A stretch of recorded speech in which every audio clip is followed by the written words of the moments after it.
Tinatawag kang maging propeta. Maligayang unang araw ng Agosto ngayong Sabado kapanalig.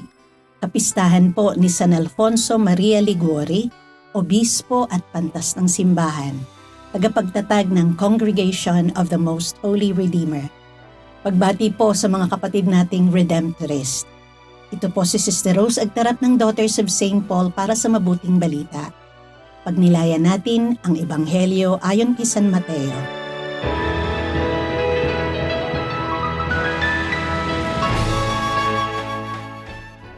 Umabot kay Haring Herodes ang katanyagan ni Jesus at sinabi niya sa kanyang mga kasangbahay, Si Juan Bautista siya!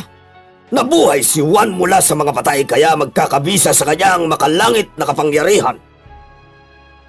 Si Herodes nga ang nagpahuli kay Juan at nag-utos na ikadena ito at ikulong dahil kay Herodias na asawa ng kanyang kapatid. Sapagkat sinabi ni Juan kay Herodes, Hindi mo siya pwedeng maging asawa. talaga ngang gusto ni Herodes na patayin siya. Pero takot siya sa mga tao na kumikilala kay Juan bilang isang propeta. Kaarawan ni Herodes at nagsayaw ang anak na babae ni Herodias at nasiyahan si Herodes sa kanya. Kaya sinumpaan niya ang isang pangako na ibibigay sa kanya ang anumang hingi niya. At sinabi ng babae ayon sa turo ng kanyang ina, Ibigay mo rito sa akin ang ulo ni Juan Bautista. Nasaktan ng hari, ngunit napanumpaan na niya ang pangako sa harap ng mga bisita, kaya iniutos niya na ibigay iyon sa kanya. At pinapugutan niya ng ulo si Juan sa kulungan.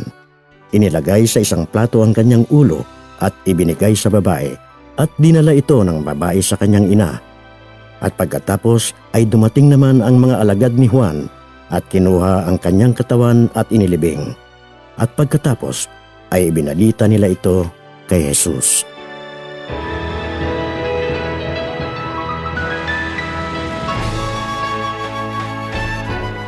Si Juan Bautista, siya yung tipong hindi natatakot magsabi ng totoo kahit alam niyang delikado ang kanyang estado.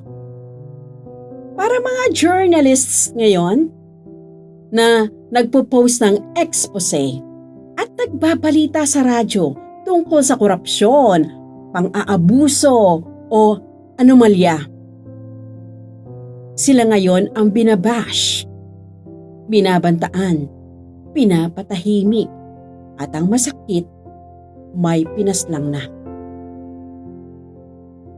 May makabagong Herodes ngayon na makapangyarihan na ayaw mapahiya sa online.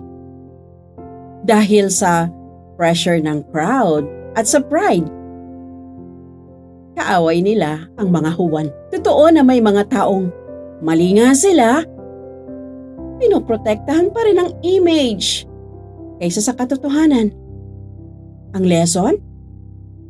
Huwag tayong maging passive scroller lang. Suportahan ang nasa katotohanan.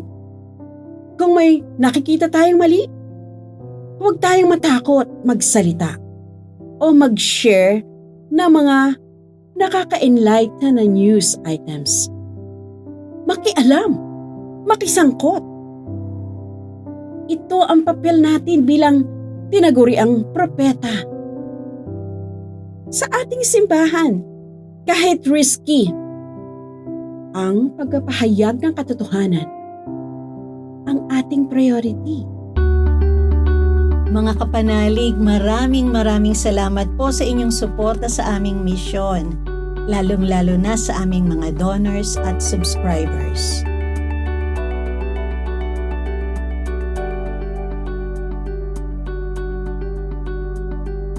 Subscribe, like, share, and follow po lines sa aming social media accounts. Patuloy po kaming humihingi ng inyong tulong upang maipagpatuloy ang programang ito. Maaari po ninyong ipadala ang inyong love offerings at donasyon sa aming donations channels.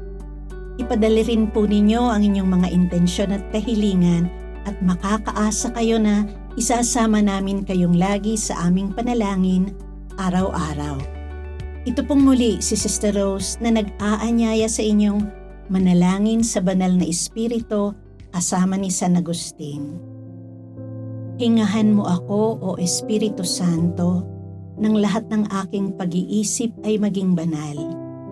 Kumilos ka sa akin, O Espiritu Santo, upang maging banal din ang aking gawain.